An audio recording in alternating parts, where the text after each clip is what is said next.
সন্ন্যাসী উপগুপ্ত।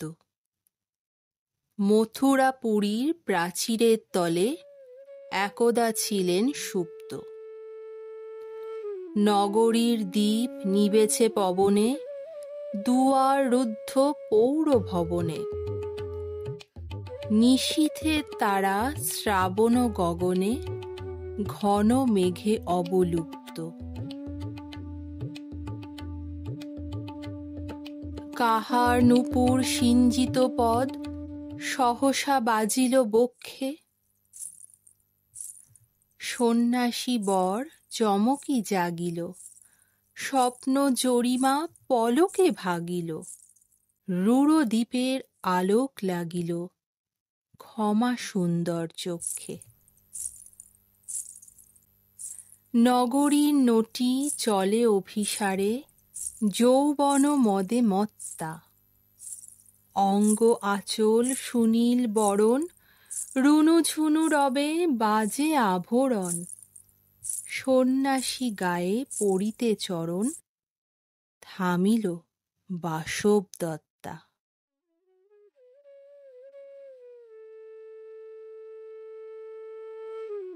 প্রদীপ ধরিয়া হেরিল তাহার, নবীন গৌরকান্তি।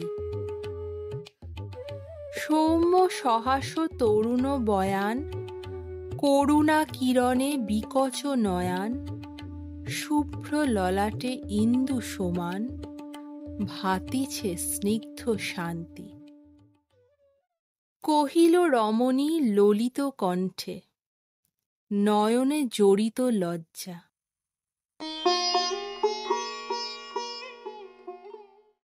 ক্ষমা কর মোরে কুমার কিশোর, দয়া কর যদি গৃহে চল মোর।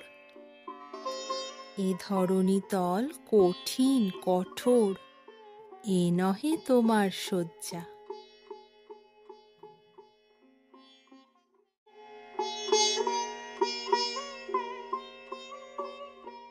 সন্ন্যাসী কহে করুণ বচনে, ওই লাবণ্যপুঞ্জ,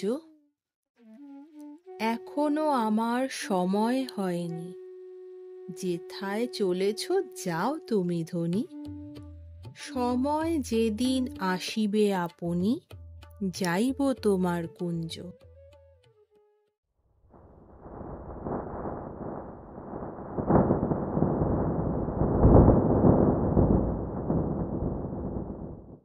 সহসা ঝঞ্ঝা তড়িৎ শিখায়, মেলিল বিপুল আস্য। রমণী কাঁপিয়া উঠিল তরাসে, প্রলয় শঙ্খ বাজিল বাতাসে। আকাশে বজ্র ঘোর পরিহাসে, হাসিল অট্টহাস্য।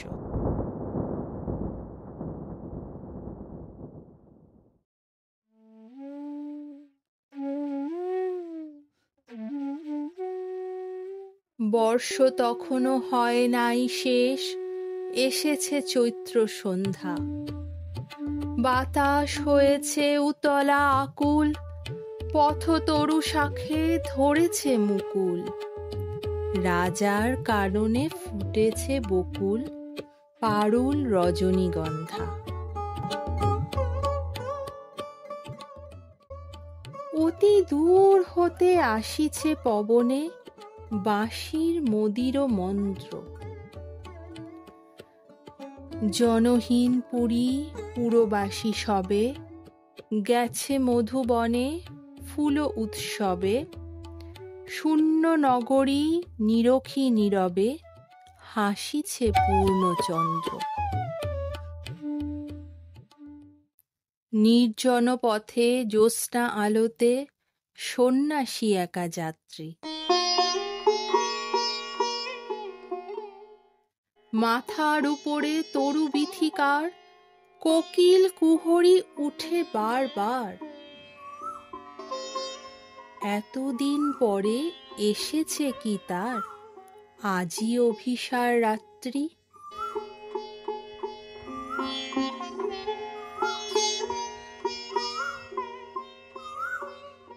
নগর ছাড়ায়ে গেলেন দণ্ডী, বাহির প্রাচীর প্রান্তে। দাঁড়ালেন আসি পরিখার পারে, আম্র বনের ছায়ার আধারে। কে ওই রমণী পড়ে এক ধারে তাহার চরণ প্রান্তে? নিদারুণ রোগে মারি গুটিকায় ভরে গেছে তার অঙ্গ। রোগ মশি ঢালা কালী তনু তার, লয়ে প্রজাগণে পুরো পরিখার। বাহিরে ফেলেছে করি পরিহার, বিষাক্ত তার সঙ্গ।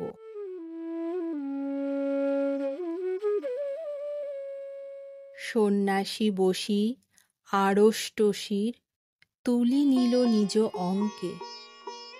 ঢালি দিল জল শুষ্ক অধরে, মন্ত্র পড়িয়া দিল শিরোপরে।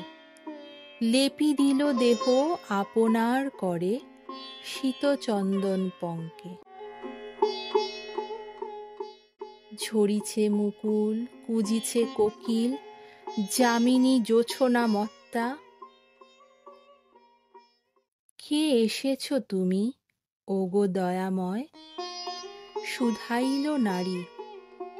সন্ন্যাসী কয়, আজি রজনীতে হয়েছে সময়, এসেছি বাসব দত্তা।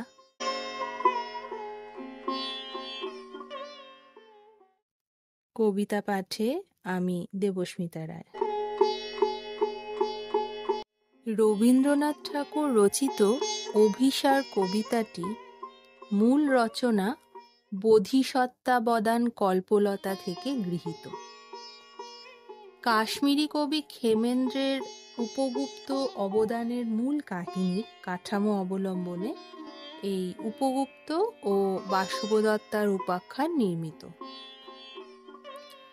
উপগুপ্ত ও বাসবদত্তার এখানে প্রথম সাক্ষাৎ অত্যন্ত নাটকীয়তায় ভরা। রূপ যৌবন ক্ষণস্থায়ী। যৌবন মদে মত্তা নগণ্যটি বাসবদত্তা উপগুপ্তকে নিজ বিলাসকুঞ্জে সলজ্জ আমন্ত্রণ জানাচ্ছে, কিন্তু উপগুপ্ত তা প্রত্যাখ্যান করে এবং সঠিক সময়ের অপেক্ষা করতে বলে।